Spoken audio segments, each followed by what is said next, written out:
Gracias y paz a los hermanos presentes y a aquellos que nos han acompañado en la transmisión de esta tarde muy puntualmente. Vamos a comenzar un tiempito antesito con el propósito de dar una oportunidad más a aquellos que quizás les llegue la invitación a través de redes sociales de acompañarnos a la transmisión. Como ustedes saben, estamos estudiando el Evangelio de Marcos a la luz de la Escritura, versículo a versículo, lo cual llamamos predicación expositiva. Y vamos ahorita en la predicación número 53 de nuestra serie, de tal forma que llevamos unos 53 sermones acerca del Evangelio de Marcos, y hoy vamos en Marcos 9:30. Esa vendría siendo como la tercera prédica de Marcos 9, a propósito, porque es nuestro interés poder dar el consejo de la palabra de Dios, de pasta a pasta, toda la revelación, todo el consejo de Dios. El Señor le bendiga. Si usted ya está enviando su saludo, gracias y paz. Una vez termine la grabación, me dispondría a reaccionar o dar la respuesta requerida dado el caso. Por lo pronto, vamos allá a Marcos 9:30.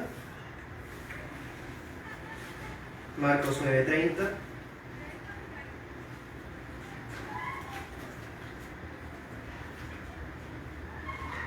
Hemos, como se dan cuenta, reabierto nuestra congregación pública de una manera prudente, de tal forma que como Iglesia de Girón nos estamos congregando lo que es el 50% de miembros, 50% de congregantes, para evitar conglomeraciones imprudentes y de esa forma poder seguir congregándonos, porque sigue siendo orden del Señor hacerlo. Entonces celebramos hoy el Día del Señor en la casa de la familia de unos miembros de la iglesia, al igual que como lo hicimos la semana pasada, y así lo haremos de ahora en adelante en la voluntad del Señor, si Él nos da permiso y vida. Bueno, Marcos 9:30. Dice, voy a utilizar la Reina Valera actualizada del 2015.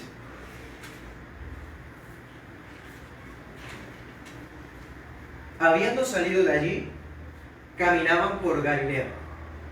Él no quería que nadie lo supiera, porque iba enseñando a sus discípulos y les decía: el Hijo del Hombre ha de ser entregado en manos de hombres y lo matarán. Y una vez muerto, resucitará después de 3 días. Pero ellos no entendían esa palabra y tenían miedo de preguntarle. Llegó a Capernaum, y cuando estuvo en casa, Jesús les preguntó: ¿qué disputaban entre ustedes en el camino? Pero ellos callaron, porque lo que habían disputado los unos con los otros en el camino era sobre quién era el más importante. Entonces se sentó, llamó a los 12 y les dijo: si alguno quiere ser el primero, deberá ser el último de todos y el siervo de todos. Y tomó a un niño y lo puso en medio de ellos, y tomándolo en sus brazos les dijo: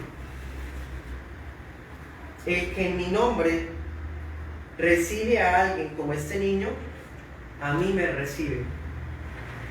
Y el que a mí me recibe, no me recibe a mí, sino al que me envió. Amén. Oremos. Oh Dios Santo, te damos gracias por esta oportunidad de escuchar la exposición de tus palabras. Te rogamos que a través de esta enseñanza sea tu buen Espíritu Santo hablando a los corazones, trayendo regeneración y arrepentimiento al que no ha nacido de nuevo, trayendo convencimiento, Señor, y nuevas fuerzas, corrección y también amonestación al que lo requiera, Señor. Que seas tú actuando por medio de ese poder invencible de tu Espíritu Santo. Te pedimos perdón por nuestros pecados, cada uno de nosotros, como personas, familias, iglesia, como nación. Oh Dios, permite que incluso a través de estos medios tu evangelio corra y se expanda y llegue al conocimiento de tu verdad a aquellos, Señor, que tú has predestinado para que te oigan la predicación del evangelio. Bendice esta tarde, Señor, con claridad para ese servidor, pero también con disposición y entendimiento a aquellos que nos escuchan, Señor. Y que toda gloria y alabanza sea solo para ti, para que las personas pongan su mirada en ti, Señor, y en la enseñanza, incluso antes que a todo hombre y al servidor. Toda gloria sea para ti, Señor, nadie más. Amén y amén.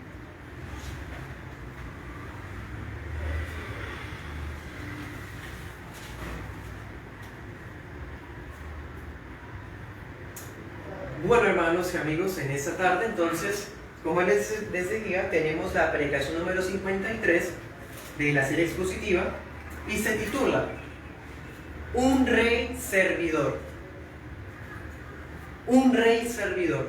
Y como subtítulo vamos a tener Lección sobre ser los primeros en todo. ¿Quién no quiere eso por naturaleza? Pues vamos a mirar cuáles son los consejos prácticos que el Señor nos va a dar. Eso no será una conferencia de liderazgo, tampoco será unas palabras que van a ensalzar la autoestima de nadie. Estas palabras fueron inspiradas por el Hijo de Dios, redactadas por el Espíritu de Dios, dadas por Dios Padre para la edificación de su iglesia como debe ser. Entonces, teniendo en cuenta eso, en Marcos 9:30 hasta el 37 serán los versículos que vamos a abordar en esta tarde.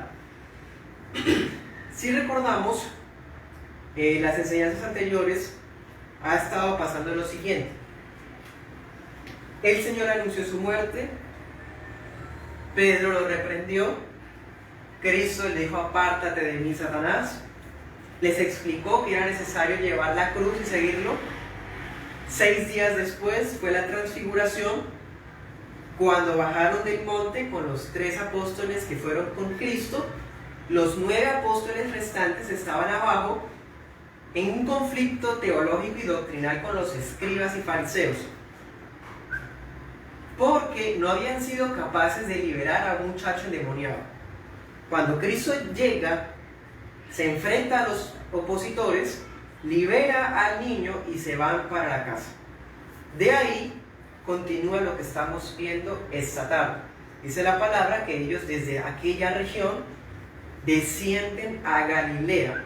Si recordamos, Cristo ya estaba en Galilea varias ocasiones y estaba en el norte recientemente, pero desciende el Señor hacia Galilea. Pero algo que es muy curioso, vamos a mirarlo esta tarde, es que el Señor quiere dedicarse a los apóstoles. Eso lo hemos estado viendo a partir de Marcos, capítulo 8. El Señor empezó a dedicarse de lleno a los discípulos y ya, y nada más. Entonces, era su propósito pasar tiempo con ellos, aleccionarlos, porque Él sabía que pronto iba a irse, que pronto iba a ir al Padre otra vez. Cristo Jesús ha sido el único hombre que vino sabiendo que era a morir que había llegado. Es el único hombre que vivía sus días sabiendo el día, la hora y la fecha en que iba a morir. Y no una muerte natural, sino una muerte de cruz. Con base en esto en mente, teniendo esto en la mente, podemos imaginarnos al Señor yendo con valentía hacia Galilea, porque de acuerdo a algunos datos cronológicos, de aquí a la cruz quedan aproximadamente o alrededor de 6 meses. Entonces Cristo va a la delantera sin cobardía, hermanos.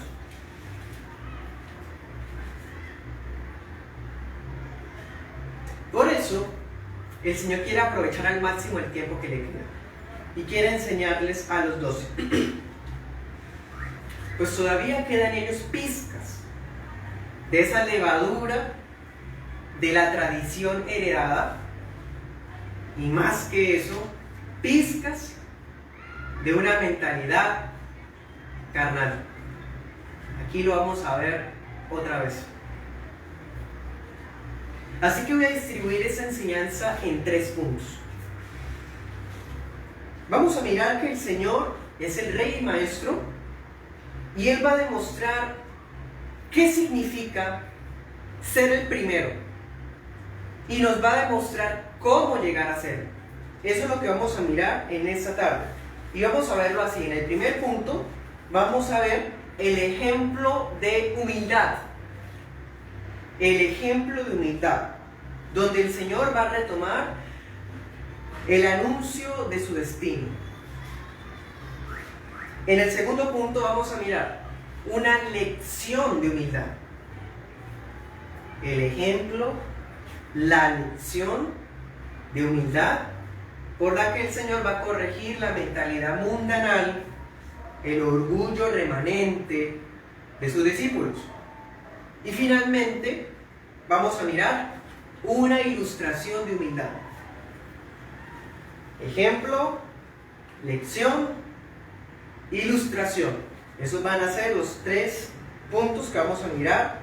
Y este último punto vamos a mirar que el Señor va a demostrarles a ellos cuáles son las 2 características que tienen aquellos que son los grandes a los ojos de Dios. Esto nos da a entender lo siguiente, y se lo digo en forma de pregunta.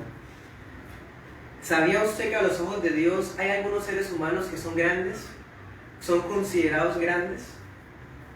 Se ha dicho que nosotros no somos grandes hombres de Dios, sino miserables, redimidos, que somos siervos inútiles.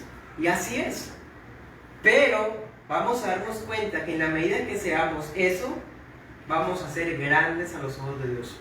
Entonces sí hay hombres y mujeres grandes a los ojos de Dios. ¿Es usted uno de ellos? O más bien, ¿quiere ser uno de ellos? Comencemos entonces. Primer punto. El ejemplo de humildad. Y vamos a ir desde los versículos 30 al 32. Dice: habiendo salido de allí, como les decía, de aquel lugar donde había liberado al muchacho endemoniado, sí, Marcos nos sigue contando que Jesús está con sus discípulos.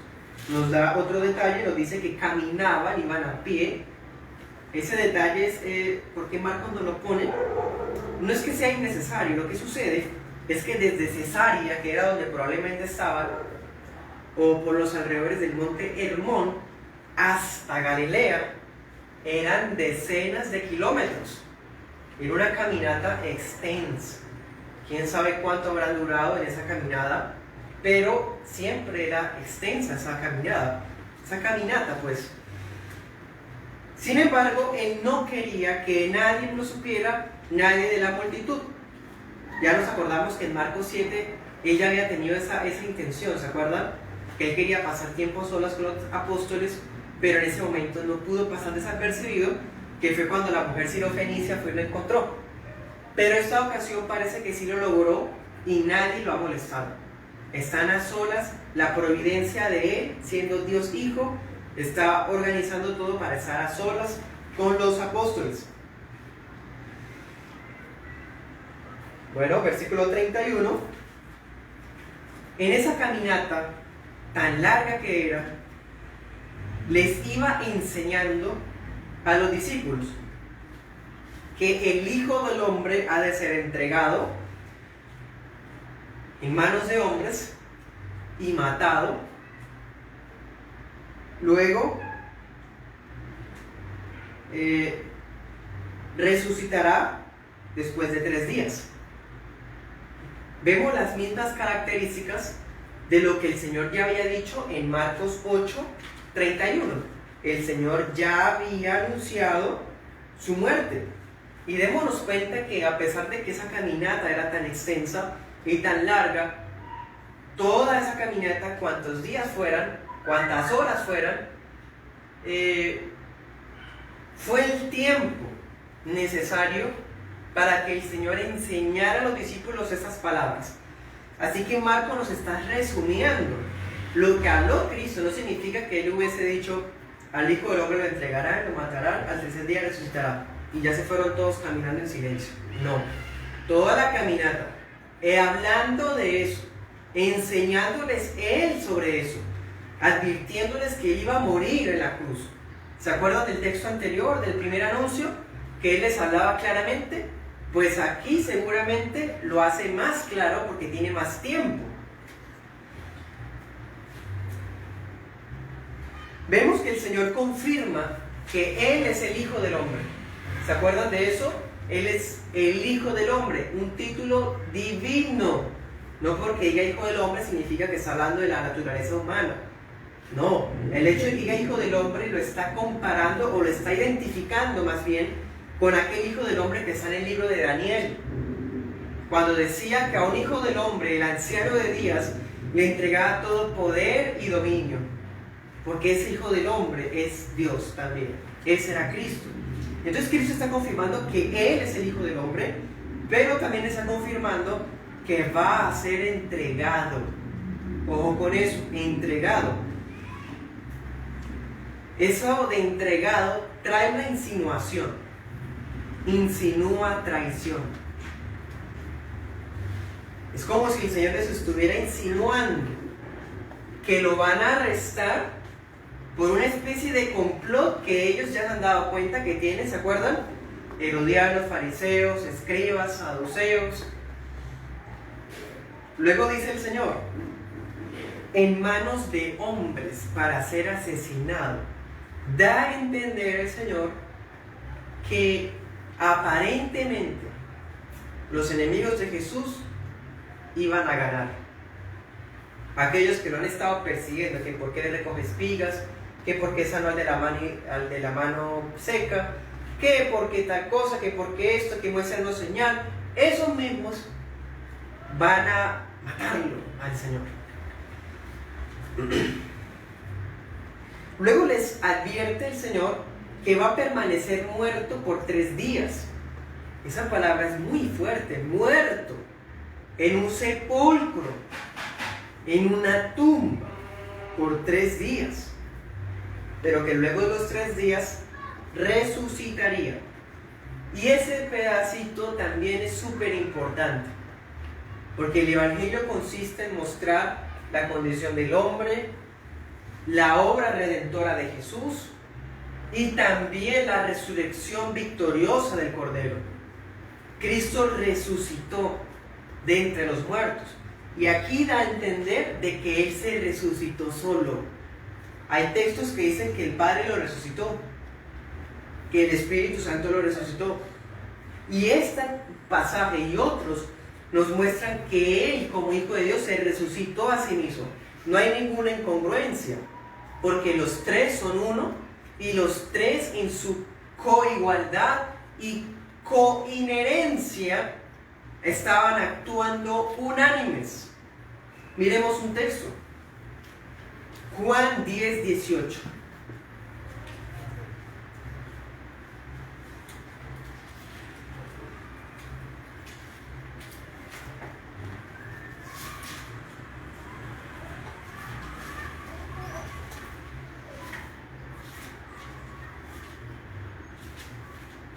Leámoslo desde el 17. Juan 10:17 dice: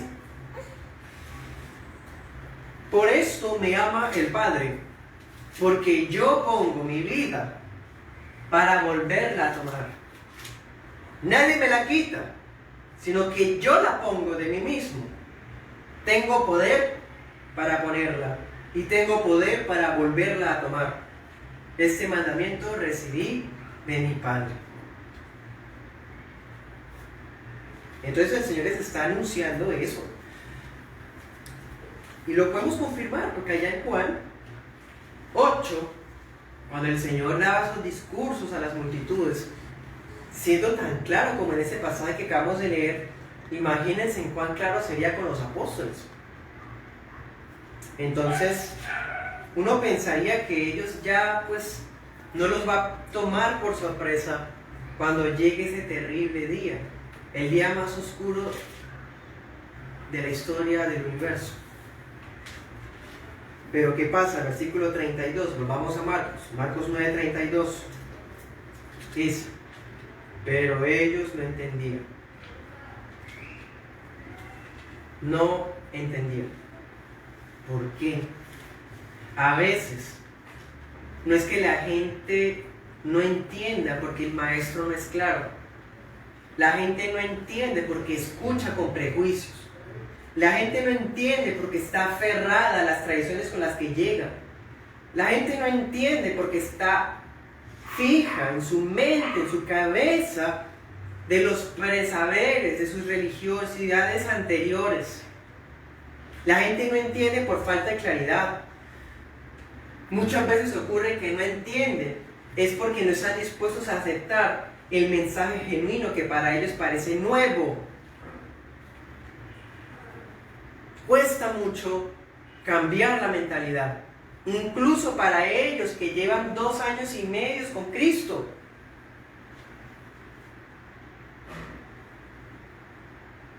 Ellos no eran capaces de comprender cómo aquel que han visto invencible, poderoso, cómo ha hecho señales y prodigios llenos de esplendor, pueda llegar a ser asesinado por simples mortales. A ellos no les cuadra eso, porque siguen pensando que el Mesías tiene que reinar en Jerusalén. Siguen pensando que el reino es literal. Siguen pensando que de pronto es 1000 años literal en Jerusalén. Siguen pensando que ellos iban a tener una posición en ese reino. Están preocupados por eso. Entonces, no entendían, y uno podría decir, bueno, si no entienden, pues uno ¿qué hace cuando no entiende? Preguntar. Pero no quieren preguntar. ¿Y qué dice Marcos? Dirigido por Pedro, porque tenían miedo. ¿Por qué? ¿Acaso el Señor no ha tenido paciencia con ellos? ¿Qué había pasado la última vez que ellos quisieron hablar con Cristo del tema? ¿Se acuerdan? En el texto anterior, allá en Marcos 8:35, cuando Cristo les contó por primera vez de manera escueta de ese proyecto, de esta obra redentora, Pedro habló en nombre de los 12 y reprendió a Cristo. ¿Y cuál fue la reacción de Jesús? Lo reprendió duramente. ¿Por qué tenían miedo? Por eso. Muchas veces aquellos que no entienden les da miedo preguntar. Y ellos estaban teniendo miedo. ¿Acaso el Señor no es paciente? Claro que sí.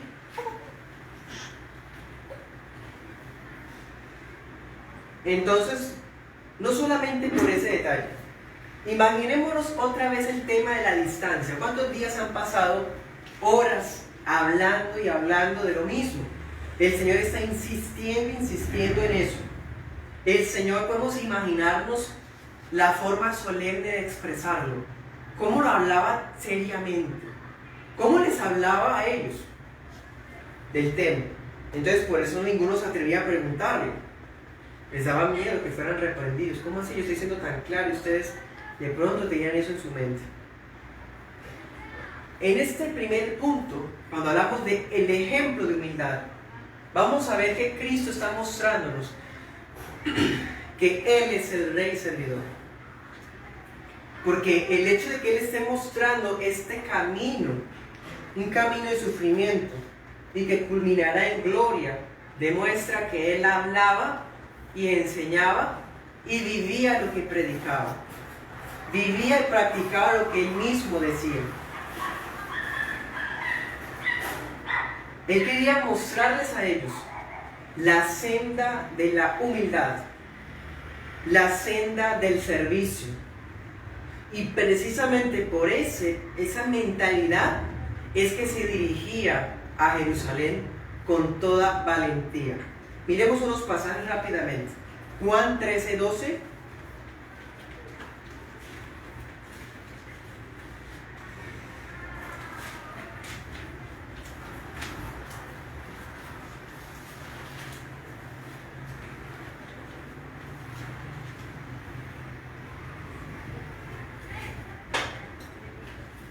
Dice, después de que Jesús les lavó los pies a los discípulos, tomó su manto, se volvió a sentar a la mesa y les dijo, ¿entienden lo que les he hecho? Ustedes me llaman maestro y señor, y dicen bien porque lo soy. Pues bien, si yo, el señor y el maestro, lavé sus pies, también ustedes deben lavarse los pies los unos a los otros, porque ejemplo les he dado, para que así como yo se los hice, ustedes también lo hagan. De cierto les digo, que el siervo no es mayor que su señor, ni tampoco el apóstol es mayor que el que lo envió. Si saben estas cosas, bienaventurados son si las hacen. Bueno, y miremos Mateo 20:28.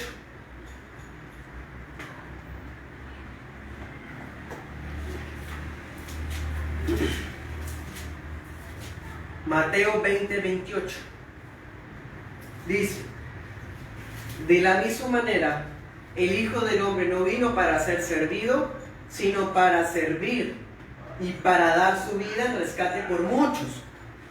¿Qué vemos ahí? El ejemplo de humildad. Él no les iba a enseñar algo que él mismo no fuera. Él les está enseñando con propiedad a cómo ser verdaderamente humildes y servidores genuinos. Él les está enseñando con claridad, porque Él mismo es la palabra de Dios hecha carne. Segundo punto, la lección de humildad. Es algo muy interesante que Cristo haya empezado la lección con el ejemplo. A veces uno se le facilita más dar la enseñanza y después poner los ejemplos, después aplicarlo, después traerlo a la vida, dirían hoy día.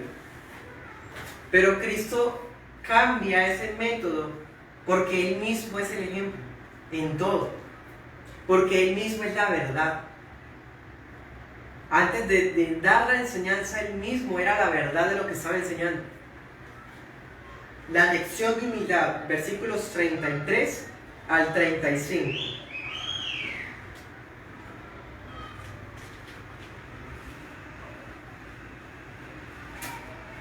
Listo, terminó la travesía. Llegaron a Galilea y fueron a aquel centro de operaciones que ellos tenían, la casa de Capernaum. Por la manera como Marcos lo dice, da a entender de que es una casa familiar donde ya ha estado antes. Como ya hemos predicado varias veces, ustedes han dado cuenta que hay una casa especial donde siempre van. Es muy probable que sea la casa de Pedro. El caso es que llega precisamente allí, al centro de operaciones de Capernaum.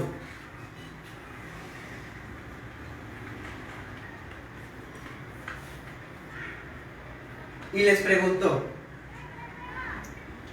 ¿qué disputaban ustedes en el camino?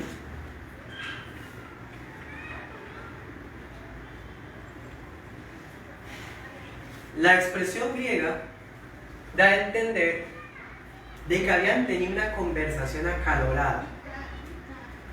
Podemos imaginarnos el recorrido que el Señor les ha enseñado y podemos imaginarnos a Cristo caminando por delante, llevando la delantera. Los apóstoles se quedan atrás, tienen miedo de preguntarle. ¿Y uno qué pensaría? ¿De qué se van a poner a hablar? De eso. Si no fueron capaces de entenderle, por lo menos que queden atrásito y conversen y analicen juntos la predicación. Analicen juntos la enseñanza. ¿Y qué significa eso de morir? 3 días. ¿Qué significa eso de resucitar? No, pero entregado, ¿qué será eso? Pero no están hablando de eso. Estaban disputando.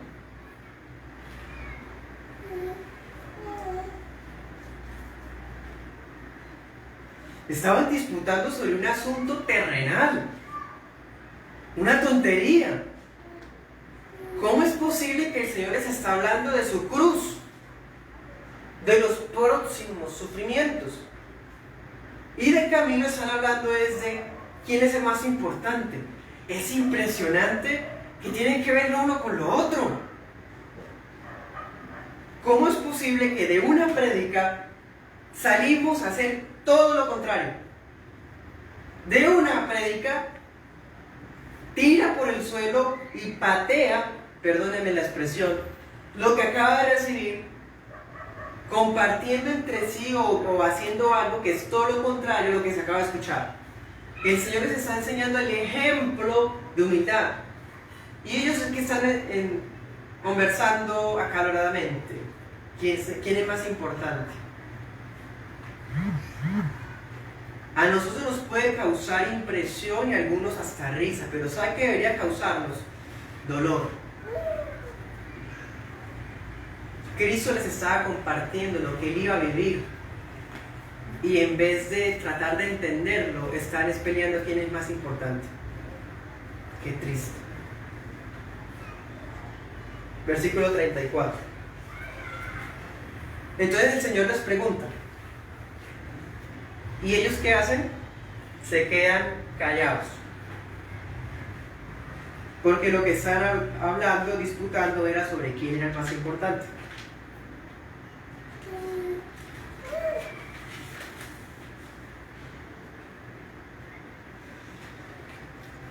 Ahora, el hecho de que el Señor les estuviera preguntando no refleja una ignorante curiosidad. La pregunta que el Señor les hace, como siempre lo hemos visto en casos anteriores, ¿qué buscaba él?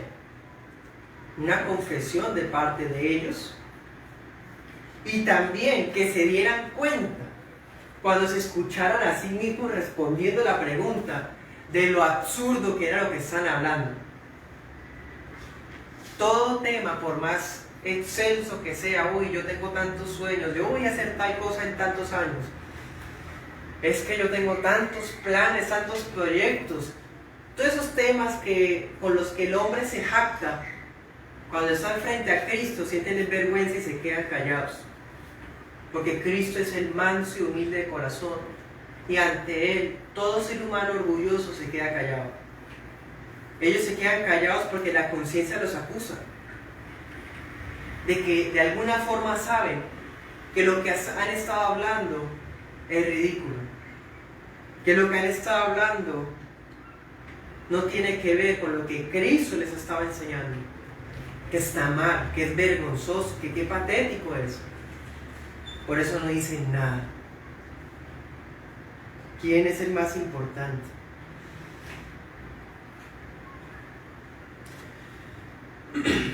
Evidentemente, ellos tienen la mirada puesta en la corona y no en la cruz. Ellos quieren gloria, no sufrimiento. Ellos tienen la mirada puesta en la exaltación del Mesías, la misma mentalidad que Cristo ya les estaba corrigiendo en Marcos 8. Lo mismo, todavía no han aprendido. El Mesías va a reinar en Jerusalén, literalmente. Tienen eso ahí metido, así como muchos de los neoevangélicos lo tienen. Va a haber un gobierno político y vamos de camino para allá. Somos los 12, Él es el rey, apenas lleguemos allá, vamos a imaginarnos. Y estaban soñando, bueno, Pedro, imaginémonos a Pedro, yo voy a ser el primer ministro. Yo siempre soy el vocero de ustedes. Podemos imaginarnos a alguno diciendo, yo seré el general. Otro diciendo, yo seré el embajador en otros países. Otro diciendo, yo seré tal cosa, yo seré eso. No, pero ¿quién es el más importante? Porque los reyes necesitan mano derecha. Por lo menos 2 primeros ministros. De eso es lo que están hablando. Tenían la mirada puesta en la exaltación del Mesías, pero no en el sufrimiento, en el padecimiento del Mesías. El Mesías es un siervo sufriente y eso no podía encajar en su mentalidad todavía.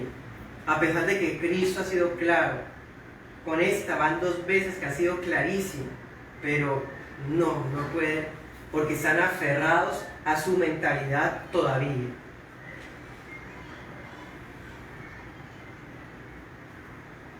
Querían también cielo sin sufrir.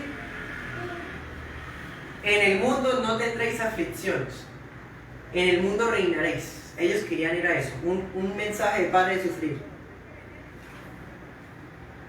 Eso no es el Evangelio de Cristo. El Evangelio de Cristo es padecimiento, traiciones, oposiciones, calumnias, muerte. ¿Se acuerdan de la enseñanza final de Marcos 8? Ven y muere. Tome su cruz y sígame. Si alguno quiere venir en pos de mí. Todavía ellos no han entendido esa enseñanza. Tratando como de pensar un poquito como ellos, de comprenderlos humanamente hablando, sin quitar que esté mal lo que estaban pensando, es que para ellos era imposible digerir la idea de que el rey fuera derrotado, entre comillas, claro. Ellos no podían digerir la idea del Hijo del Hombre, Dios, del Mesías príncipe, siendo ejecutado. Eso da la idea de que iba a ser procesado legalmente y que iba a perder el juicio, iba a darle la pena de muerte. Ellos no pueden entender eso, no lo pueden aceptar.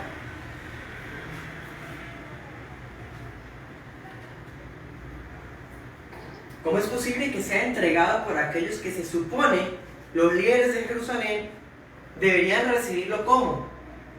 ¿Con homenajes? Vamos a darnos más adelante cuenta, cuando llega la entrada triunfal, no quiero adelantarme, dirían un spoiler o algo así. Cuando Cristo llega y pone las palmas allí en el camino, podemos imaginarnos a los apóstoles. Llegó mi momento de reinar. Ay, yo era el primer ministro, acuérdense. Ay, hermanos. Podemos imaginarnos a los 3, ¿se acuerdan los 3? Imaginémonos la escena, parecía el niño chiquito diciendo quién es mejor. Nosotros hemos estado cuando le dijo Talita Cumi a la niña. Nosotros vimos algo que no les podemos contar. Nos prohibieron contar sino hasta después. Nosotros hemos visto muchas cosas, nosotros somos los preferidos. Podemos imaginarnos a los 9 todavía con vergüenza por el fiasco del verso anterior. No, pues ya con eso que nos pasó, ya no vamos a tener una posición de dignidad o quién sabe, ya no seremos nosotros. Podemos imaginarnos a Pedro. A mí me dijo bienaventurado Simón, hijo de Jonás, sobre esta roca edificaré mi iglesia. A mí me dijo eso. Podemos imaginarnos a Juan, a Jacobo, sintiéndose superior que el otro Jacobo, que el otro Simón. ¿Se dan cuenta de infantil? ¿Qué siente usted cuando alguien cerca de usted habla orgullosamente? Humanamente hablando, ¿no es cierto que sentimos fastidio? Cuando alguien es arrogante, prepotente, solo habla de sí mismo, de cómo bien hace las cosas, de cómo tiene cosas, de qué tan bueno es, de cuánto tiene, bueno, todo eso. Molesta, ¿cierto? Pero es que es más fácil sentir molestia por el orgullo de otros y no por el propio. Podemos imaginarnos a ellos diciendo: ¿usted por qué dice que puede ser el primer ministro si debería ser yo? Les molesta que el otro quiera hacerlo, pero él es el que quiere. Malo que sea orgulloso el otro, pero no malo que sea orgulloso uno.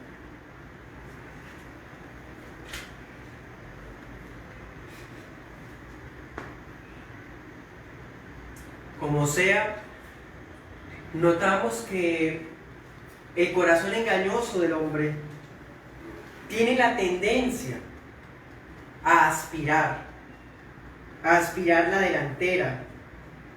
Son los deseos pecaminosos que ambicionan preeminencia, prestigio, poder.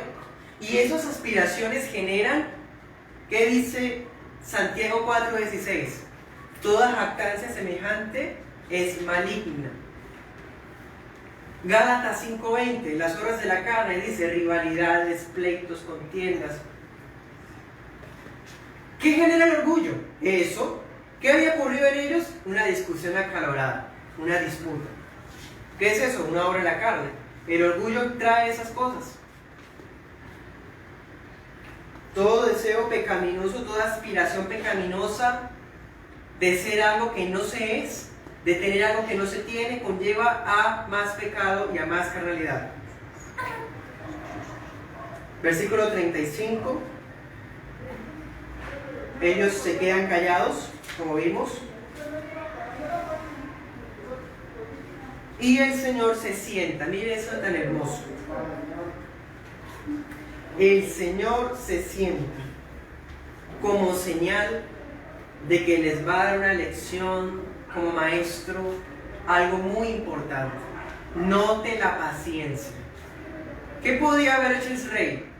Los reprende otra vez, ¿cierto? Los hubiera reprendido, les hubiera dicho o hubiera hecho énfasis en su propia autoridad soberana. Pero en vez de eso se sienta, los llama y les dice: si alguno quiere ser el primero, que sea el último de todos y el servidor de todos. O sea, no era que no supiera qué están hablando, él les preguntó, era para que se escucharan a sí mismos.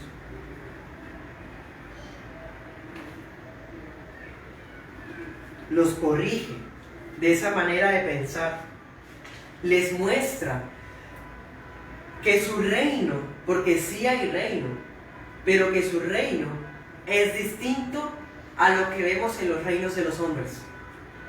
Es un reino distinto a los dominios de los seres humanos, donde todos buscan sus propios intereses. Filipenses 2:21, anote esa cita. Donde todos quieren regir sobre otros, donde todos quieren figurar primero, y donde todos esperan ser servidos y no servir. El ejemplo, la lección y ahora la ilustración. Tercer punto para terminar, versículos 36 al 37. Vamos a enfocarnos en este punto final de manera más profunda. Por lo pronto, hagamos lectura de los pasajes que hice mención. Filipenses 2:21. ¿Qué decía?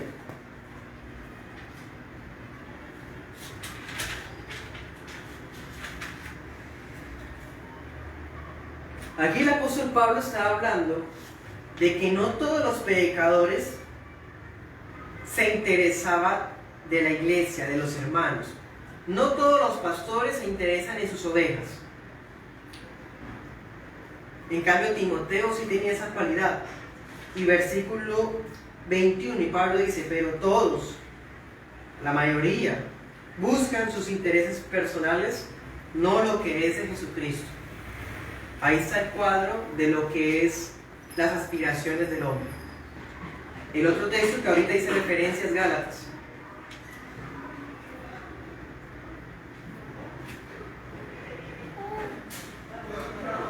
Gálatas 5:20.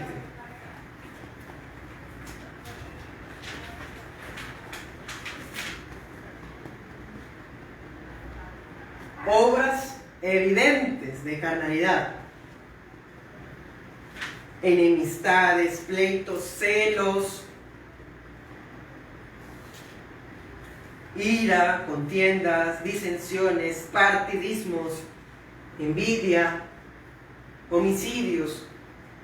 Eso sale o surge de las ambiciones terrenales. Entonces el Señor les enseña su ejemplo, el Señor les da una lección muy clara. El que quiera ser el primero en mi reino deberá ser el último y el servidor. ¿Qué es eso? Humildad y servicio. Ahora sí, vayamos a Marcos 9:36. Cuando el Señor dice esas palabras, que son muy claras, ¿cierto? Pero esas cosas sí son difíciles de digerir.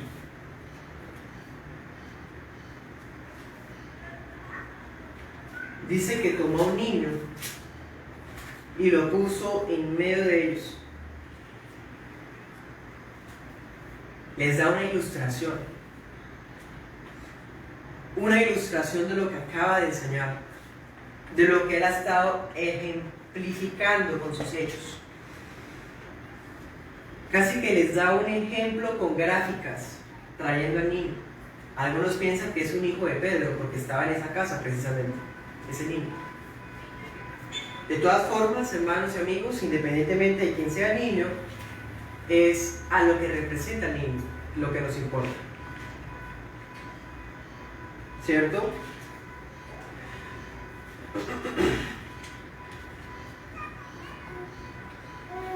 Entonces el Señor alzó al niño.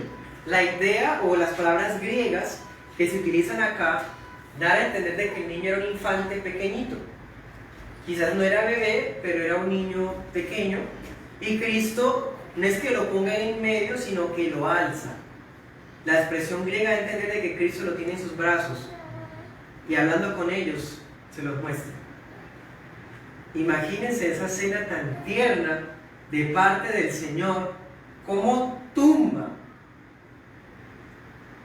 lo que estaban ellos pensando. Querían ser el ministro, el más importante, y cuando Cristo les muestra a un niño en sus brazos, son enseñanzas muy contundentes las que el Señor Jesús puede dar.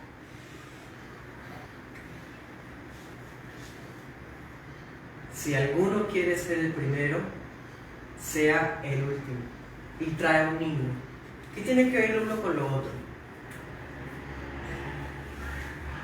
En la cultura judía, los niños eran considerados lo último, pero en un sentido de que los niños no tienen influencia, los niños no tienen poder, los niños no tienen algo que amerite escucharnos.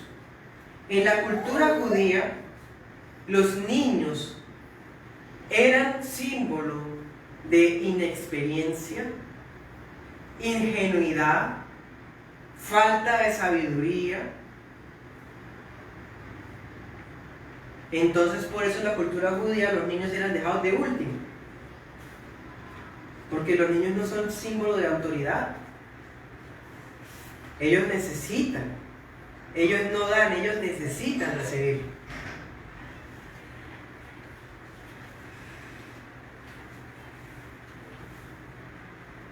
Entonces, ser el último de todos equivale ¿a qué? A ser como niños. Versículo 37. El que en mi nombre recibe a alguien como este niño, ¿sí? Ser el último de todos equivale a ser el niño. Ellos mismos son niños ante el Señor. No solamente por la ternura que el Señor quiso tener por nosotros como Padre, sino también por ese tipo de conflictos tan infantiles que acaban de tener y que todavía seguimos teniendo nosotros, porque podemos hasta burlarnos de ellos de manera carnal, pero nosotros somos iguales, hasta peores que los apóstoles, aspirando a los primeros lugares, aspirando siempre a ser tenidos en cuenta, cuando el hermanito no me saluda, cuando el hermanito no me escribe, cuando el hermanito no me llama, cuando el hermanito no me tiene en cuenta, es que allá falta amor porque no me tienen cuidado. Esas personas muestran que son igual de arrogantes que los gobernantes del mundo, porque quieren es atención para ellos mismos.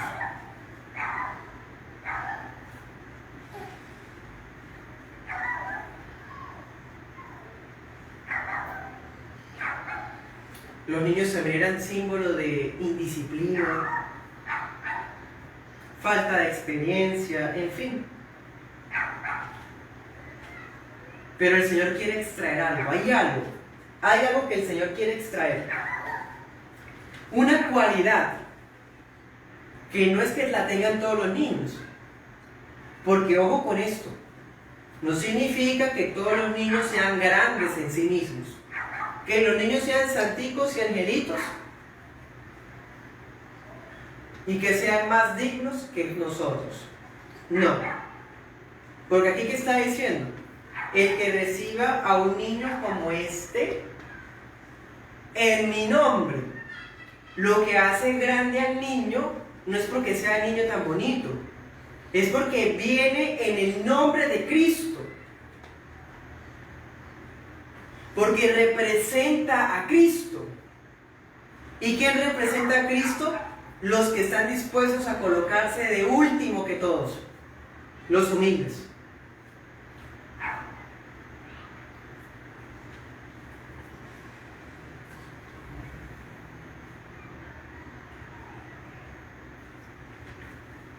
Ejemplo de humildad, el Señor Jesús. Vayamos a Mateo.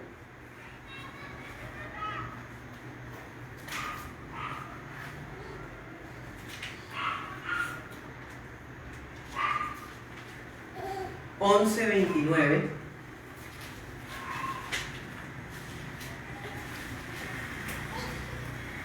Dice Mateo 11:29: lleven mi yugo sobre ustedes y aprendan de mí, que soy manso y humilde de corazón, y hallarán descanso para su alma.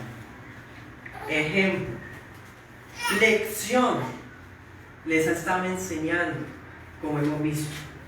Y ahora la ilustración. ¿Qué es lo que el Señor destaca del niño entonces? La humildad. Generalmente los niños son humildes. Generalmente los niños son ellos mismos. Generalmente los niños no esconden su debilidad, no aspiran al poder, perdonan y piden perdón. A la mayoría de los niños les gusta servir. Cuando se les pide un favor, ellos salen corriendo para colaborar. Esas son las cualidades que el Señor resalta de los niños, de la mayoría. Porque hay niños orgullosos, niños que no les gusta servir, niños que son envidiosos. No podemos generalizar y decir que todos los niños, el Señor está hablando de que los niños son así. Aquí la idea no es hablar de niñología. Aquí se les está enseñando una lección de humildad que quiere ser claro para ellos. Y es eso lo que el Señor quiere enseñarles. Ellos tienen que extraer es la humildad de los niños. Vamos a Mateo 18:3.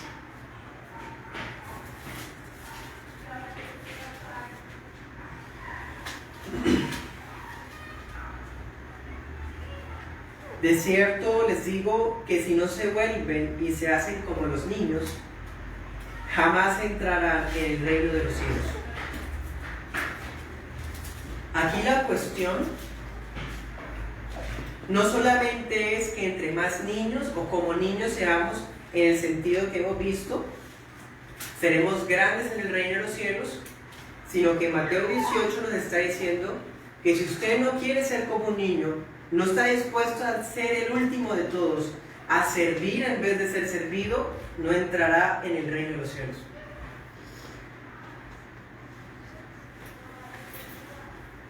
Aquellos que son hijos de Dios, el orgullo que tenemos es aplastado por la providencia, es corregido por la voluntad de Dios.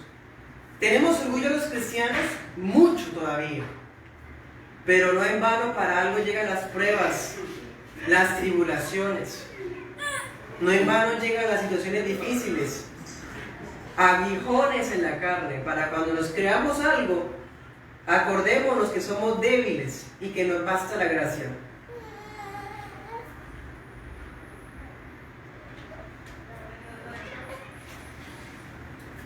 Cristo enseña las dos características de aquellos que son grandes en el reino de los cielos. Son los últimos de todos, o sea, se hacen como niños. Y la segunda característica de los grandes en el reino de Dios es que son los sirvientes de todos. Son los sirvientes de todos. Que eso es como el paralelo de cuando el Señor dice: al que reciba a un niño en mi nombre. ¿Cuántas personas dicen: es que la gente les falta amor porque no me reciben? La orden es que usted reciba.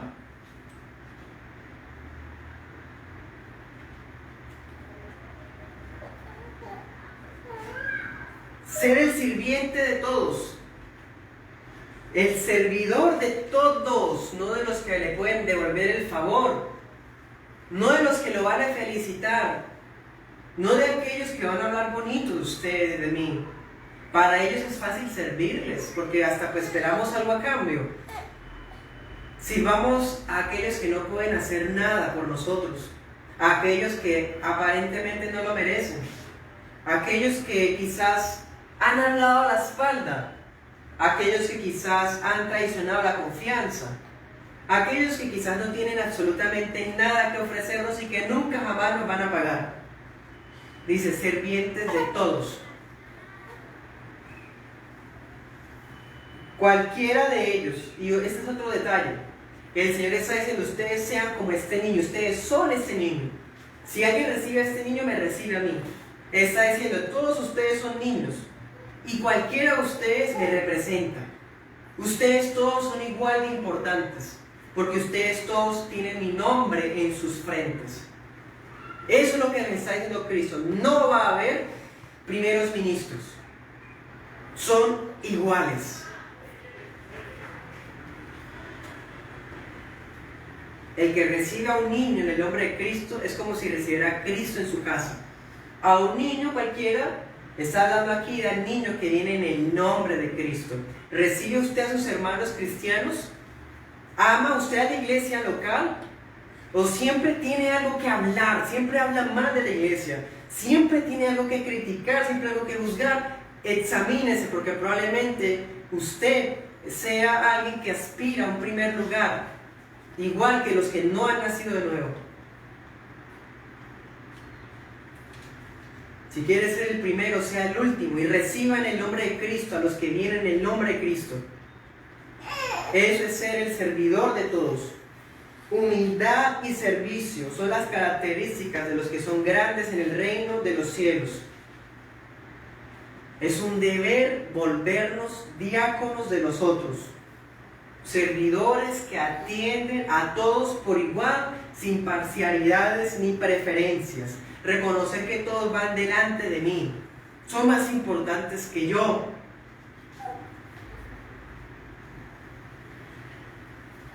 ¿Se acuerdan de la enseñanza de la codicia santa?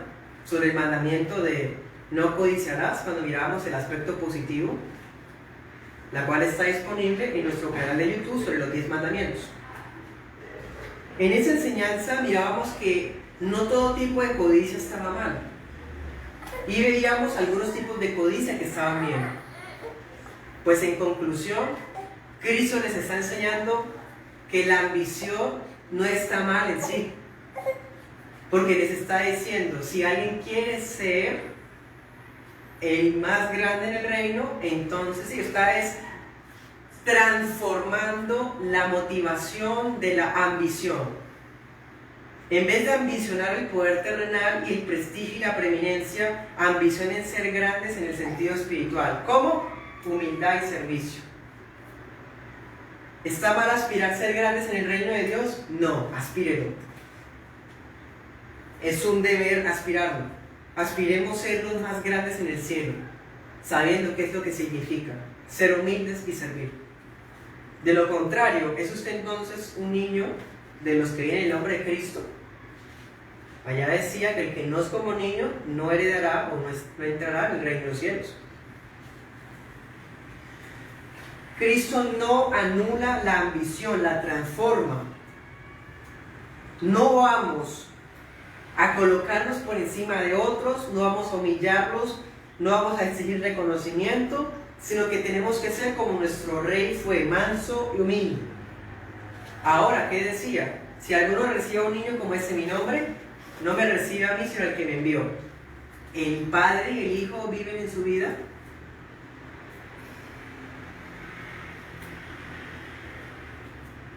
Entonces usted recibe a los que son de Cristo.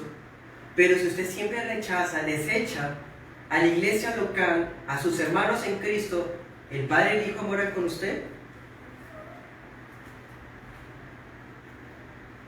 ¿Es usted acaso de aquellos que no ponen al servicio de la iglesia local los dones que Dios le ha dado?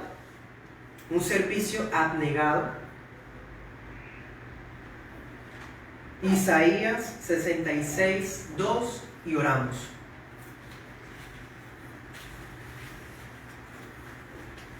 Isaías 66, 2.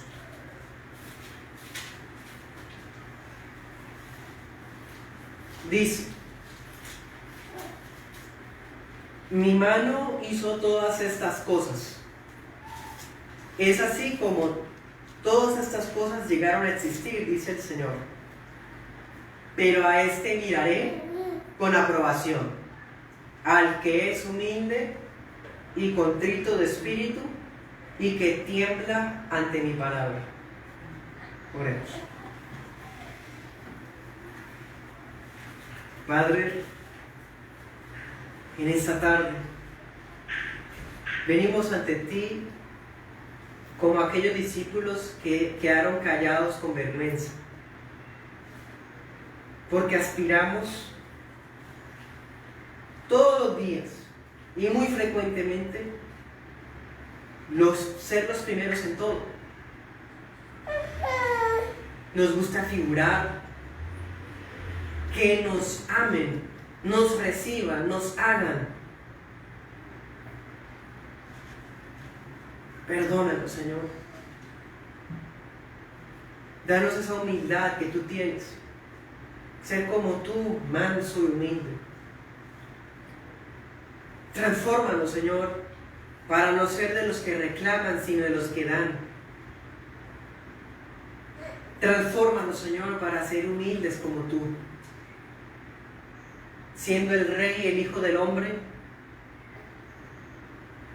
fuiste entregado a mortales, moriste y resucitaste el tercer día.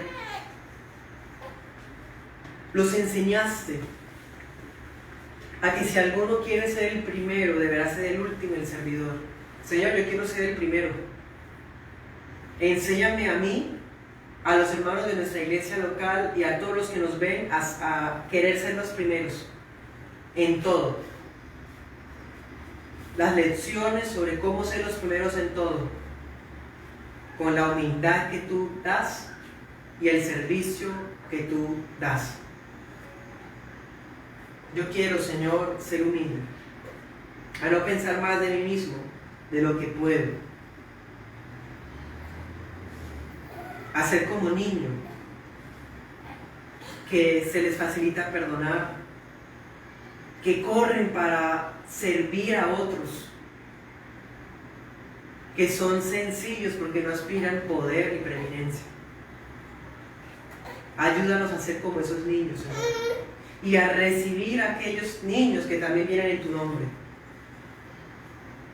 A que tú habites y mores en nuestro corazón, tanto el Hijo como el Padre, en nuestras casas y en nuestras iglesias. Y eso lo decimos en el nombre de Jesús. Amén y amén.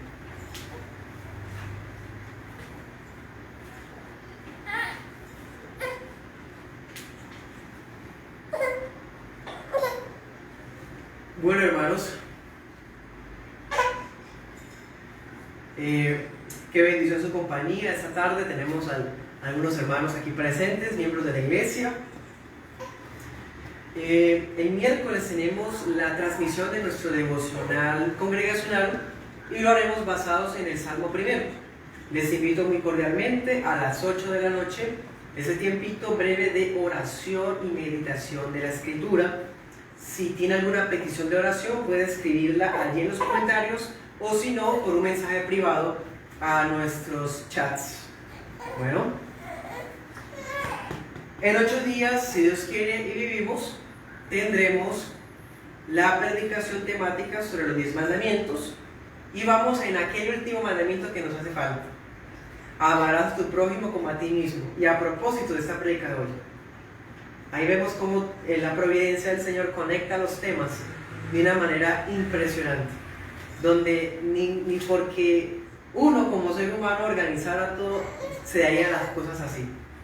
Es siguiendo el orden de las Escrituras que vemos esta unidad hermosa que hay en ella.